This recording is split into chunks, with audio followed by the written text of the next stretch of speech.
ನಮಸ್ಕಾರ ಎಲ್ರಿಗೂ, welcome back to my channel Shwetha's creations and vlog. ಎಲ್ರಿಗೂ ಸಂಕ್ರಾಂತಿ ಹಬ್ಬದ ಹಾರ್ದಿಕ ಶುಭಾಶಯಗಳು. ನಮ್ಮಲ್ಲೂ ಕೂಡ ಸಂಕ್ರಾಂತಿ ಹಬ್ಬದ ಆಚರಣೆ ಮತ್ತು ಅದಕ್ಕೆ ಪ್ರಿಪ್ರೇಷನ್ ಹೇಗಿತ್ತು ಅನ್ನೋದನ್ನು ಕೂಡ ನಾನು ಈ ವಿಡಿಯೋದಲ್ಲಿ ಅಪ್ಲೋಡ್ ಮಾಡ್ತಾಯಿದ್ದೀನಿ. ಯಾರ್ಯಾರೆಲ್ಲ ನನ್ನ ಚಾನಲ್ನ ಮೊದಲನೇ ಸರಿ ನೋಡ್ತಾ ಇದ್ದಾರೆ ಅವರೆಲ್ಲರೂ ಕೂಡ ನನ್ನ ಚಾನಲ್ಗೆ ಸಬ್ಸ್ಕ್ರೈಬ್ ಮಾಡ್ಕೊಳ್ಳಿ, ಹಾಗೆ ಲೈಕ್, ಶೇರ್ ಆ್ಯಂಡ್ ಕಮೆಂಟ್ ಮಾಡಿ. ಮೊದಲನೇದಾಗಿ ಸಂಕ್ರಾಂತಿಯ ತಕ್ಷಣ ಬರೋದೇ ನಮಗೆ ಎಳ್ಳು ಬೆಲ್ಲ. ಸೊ ಹಾಗಾಗಿ ನಾನು ಎಳ್ಳು ಬೆಲ್ಲ ಮಾಡೋದಕ್ಕೆ ಅಂತೇಳಿ ಕೊಬ್ಬರಿನ ನಾನು ತೊಗೊಂಡು ಈ ಮೇಲ್ಗಡೆ ಇರೋ ಕಪ್ಪು ಭಾಗನ ಈ ಥರ ಕ್ಯಾರೆಟ್ ತುರಿತೀವಲ್ಲ ಅದರಿಂದ ನಾನು ಈ ಥರ ತಗೊತಾ ಇದ್ದೀನಿ. ಇದನ್ನು ಕಂಪ್ಲೀಟಾಗಿ ಅದು ಮೇಲ್ಗಡೆ ಇರೋ ಸಿಪ್ಪೆ ಎಲ್ಲ ಹೋಗುತ್ತೆ. ಅದಾದ ನಂತರ ಈ ಕೊಬ್ಬರಿನ ಚಿಕ್ಕ ಚಿಕ್ಕ ಪೀಸ್ಗಳಾಗಿ ನಾನು ಇವಾಗ ಕಟ್ ಮಾಡ್ಕೊತಾ ಇದ್ದೀನಿ. ಮತ್ತು ಅದರ ಮೇಲ್ಗಡೆ ಇರೋ ಕಪ್ಪು ಭಾಗನ ಬಿಸಾಡೋದಕ್ಕಿಂತ ಅದನ್ನು ಯಾವುದಾದ್ರು ನಾವು ಪೌಡರ್ ಮಾಡುವಾಗಲೂ ಕೂಡ ಅದನ್ನು ಯೂಸ್ ಮಾಡ್ಕೊಬೋದು, ಅದು ಕೂಡ ಚೆನ್ನಾಗಿರುತ್ತೆ.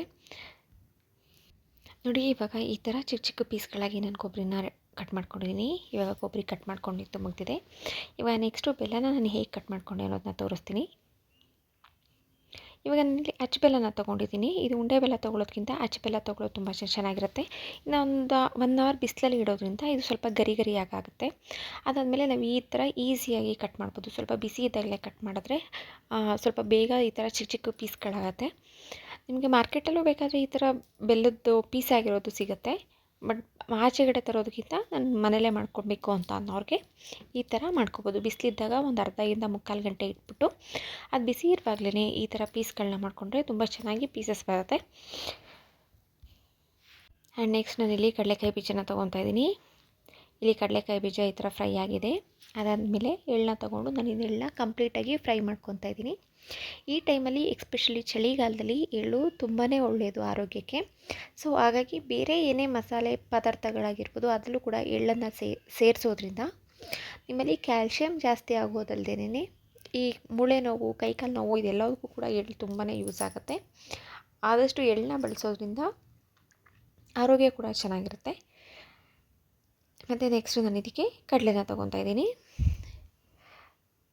ಮೇನ್ ಏನೇನು ಬೇಕೋ ಅದೆಲ್ಲ ತೊಗೊಂಡಿದ್ದಾಯಿತು. ಮತ್ತು ಅದಕ್ಕೆ ಸ್ವಲ್ಪ ಕಲ್ಯಾಣ್ ಸೇವೆ ಹಾಗೆ ಕಲ್ಯಾಣ್ ಸೇವೆ ಹಾಗೆ ಜೀರಿಗೆ ಪೆಪ್ಪರ್ಮೆಂಟ್ನ ನಾನು ಕಲರ್ಗೆ ಅಂತ ಯೂಸ್ ಮಾಡ್ತಾಯಿದ್ದೀನಿ. ಇದನ್ನು ಹಾಕೋದ್ರಿಂದ ಸ್ವಲ್ಪ ಎಳ್ಳು ಬೆಲ್ಲ ಕಲರ್ಫುಲ್ಲಾಗಿ ಕಾಣೋದಲ್ಲದೇ ಮಕ್ಕಳು ಕೂಡ ತುಂಬ ಅಟ್ರಾಕ್ಟಿವ್ ಆಗಿ ಕಾಣುತ್ತೆ, ಚೆನ್ನಾಗಿರುತ್ತೆ, ಟೇಸ್ಟ್ ಕೂಡ ಚೆನ್ನಾಗಿರುತ್ತೆ. ಸೊ ಹಾಗಾಗಿ ಇವಾಗ ಕಂಪ್ಲೀಟಾಗಿ ಇದನ್ನ ಎಳ್ಳು ಬೆಲ್ಲ ಮಿಕ್ಸ್ ಮಾಡಿ ಎಳ್ಳು ಬೆಲ್ಲ ರೆಡಿಯಾಗಿದೆ. ನೆಕ್ಸ್ಟು ಸಂಕ್ರಾಂತಿ ಹಬ್ಬದ ವಿಶೇಷನೇ ಪೂಜೆ ಇರುತ್ತೆ. ಎಲ್ಲ ಕಡೆ ಕೂಡ ಏನೇ ಅಡುಗೆ ಮಾಡೋದಕ್ಕಿಂತ ಮುಂಚೆ ಒಲೆನ ಪೂಜೆ ಮಾಡಿ ಅಡುಗೆ ಮಾಡೋದು ಸಂಪ್ರದಾಯ. ಹಳ್ಳಿಗಳ ಕಡೆ ಅದನ್ನು ಪಾಲಿಸ್ತಾರೆ, ಬಟ್ ಬೆಂಗಳೂರಲ್ಲಿ ಅದನ್ನೆಲ್ಲ ಮಾಡೋಕ್ಕೆ ಸಾಧ್ಯ ಇರಲ್ಲ. ಸೊ ಹಾಗಾಗಿ ಇರೋದನ್ನೇ ನಾವು ಪೂಜೆನ ಮಾಡ್ಕೊಬೇಕಾಗತ್ತೆ. ಹಾಗಾಗಿ ನಾನು ಸ್ಟವ್ಗೆ ಪೂಜೆ ಮಾಡಿರ್ತೀನಿ. ಸೊ ಈ ಥರ ತುಳಸಿ ಗಿಡಕ್ಕೆ ಮತ್ತು ಚಿಕ್ಕದಾಗಿ ಒಂದು ರಂಗೋಲಿ ಹಾಕಿ ನಾನು ಈ ಥರ ನನ್ನ ಪೂಜೆನ ಮುಗಿಸ್ಕೊಂಡೆ.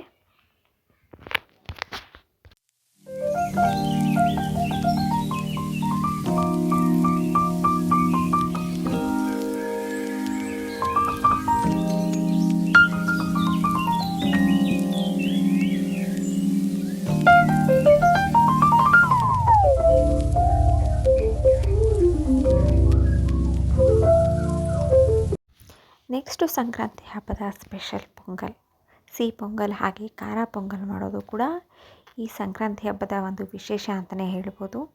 ಎಲ್ಲರ ಮನೇಲೂ ಕೂಡ ಆಲ್ಮೋಸ್ಟ್ ಪೊಂಗಲ್ಲೇ ಇರುತ್ತೆ.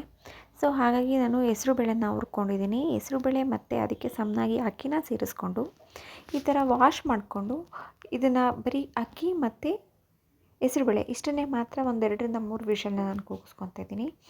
ಏಕೆ ನಾನು ಏನಕ್ಕೆ ಈ ಥರ ಮಾಡ್ತೀನಿ ಅಂತಂದರೆ ಇದನ್ನು ಸಿಹಿ ಪೊಂಗಲು ಹಾಗೆ ಖಾರ ಪೊಂಗಲ್ ಎರಡಕ್ಕೂ ಕೂಡ ಯೂಸ್ ಮಾಡ್ಬಾರ್ದು, ಮತ್ತು ಟೈಮ್ ಕೂಡ ಸೇವ್ ಆಗುತ್ತೆ, ಹಾಗೆ ಚೆನ್ನಾಗಿರುತ್ತೆ ಟೇಸ್ಟ್ ಕೂಡ. ಸೊ ಹಾಗಾಗಿ ನಾನು ಈ ಥರ ಮಾಡ್ತೀನಿ. ಇದಕ್ಕೆ ಒಂದು ಸ್ವಲ್ಪ ಎಷ್ಟು ನೀರು ಬೇಕೋ ಅಷ್ಟನ್ನು ಸೇರಿಸ್ಕೊತಾ ಇದ್ದೀನಿ. ಬಟ್ ಇದಕ್ಕೆ ನಾನು ಉಪ್ಪನ್ನ ಸೇರಿಸೋದಿಲ್ಲ, ಉಪ್ಪನ್ನು ನಾನು ಕೊನೆಯಲ್ಲಿ ಸೇರಿಸ್ಕೊತೀನಿ.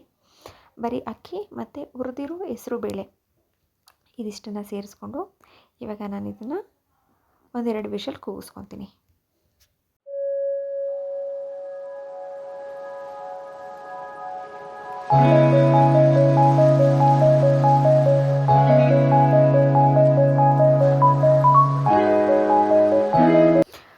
ಓಕೆ, ವಿಷಲ್ ಕೂಗಿದ ತಕ್ಷಣ ತಣ್ಣಗಾದ್ಮೇಲೆ ನಾನು ಏನೇನು ಬೇಕೋ ಅದನ್ನೆಲ್ಲ ತೊಗೊಂಡಿದ್ದೀನಿ. ತೆಂಗಿನಕಾಯಿ, ಹಸಿಮೆಣ್ಸಿನ್ಕಾಯಿ, ಗೋಡಂಬಿ, ಜೀರಿಗೆ, ಮೆಣಸು ಹಾಗೆ ಕರಿಬೇವು ಇದೆಲ್ಲದಕ್ಕೂ ಕೂಡ ಒಂದು ಸ್ವಲ್ಪ ತುಪ್ಪ ಹಾಗೆ ಮತ್ತು ಎಣ್ಣೆನ ಸೇರಿಸ್ಕೊಂಡು ಈ ಥರ ಆಯಿಲಲ್ಲಿ ಚೆನ್ನಾಗಿ ಫ್ರೈ ಮಾಡ್ಕೊತಾ ಇದ್ದೀನಿ. ಅದ್ರ ಜೊತೆ ಅದು ಸ್ವಲ್ಪ ಎಲ್ಲ ಚೆನ್ನಾಗಿ ಫ್ರೈ ಆದಮೇಲೆ ಸ್ವಲ್ಪ ಅರಿಶಿನ ಸೇರಿಸ್ಕೊಂಡು ಈಗ ಹೆಸರುಬೇಳೆ ಮತ್ತು ಅಕ್ಕಿ ಏನು ಕೂಗಿಸ್ಕೊಂಡಿದ್ದೀನಲ್ಲ ಇದನ್ನು ಈ ಒಗ್ಗರಣೆಯಲ್ಲಿ ಆ್ಯಡ್ ಮಾಡ್ಕೊತಾ ಇದ್ದೀನಿ.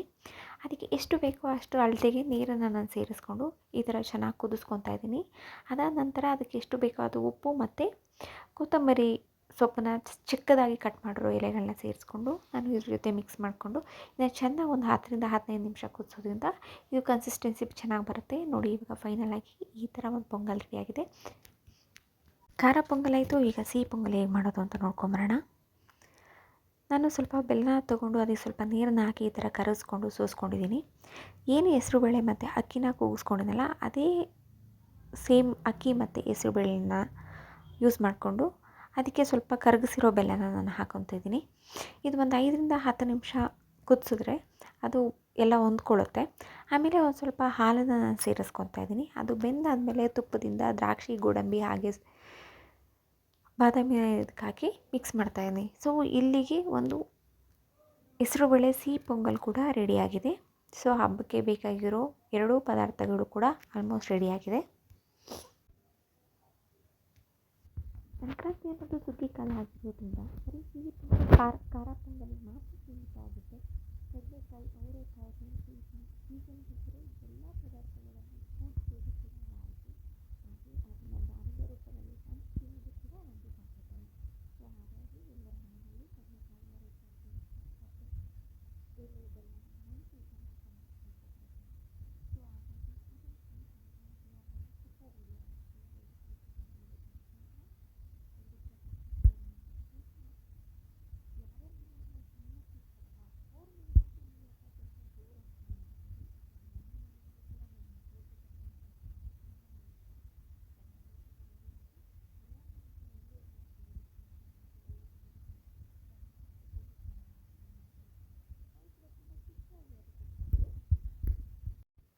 ಹೆಣ್ಮಕ್ಳಿಗೆ ಎಷ್ಟು ಹಬ್ಬ ಅಂತಂದರೆ ತುಂಬಾ ಇಷ್ಟ ಇರುತ್ತೆ.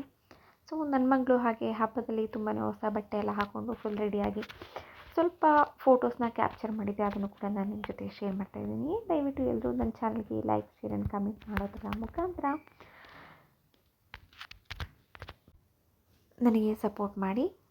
ಯಾರ್ಯಾರೆಲ್ಲ ನನ್ನ ವೀಡಿಯೋನ ಇಷ್ಟು ದಿನ ನೋಡಿದ್ರು ಅವರೆಲ್ಲರಿಗೂ ಕೂಡ thank you so much. Once again ಎಲ್ಲರಿಗೂ ಸಂಕ್ರಾಂತಿ ಹಬ್ಬದ ಹಾರ್ದಿಕ ಶುಭಾಶಯಗಳು.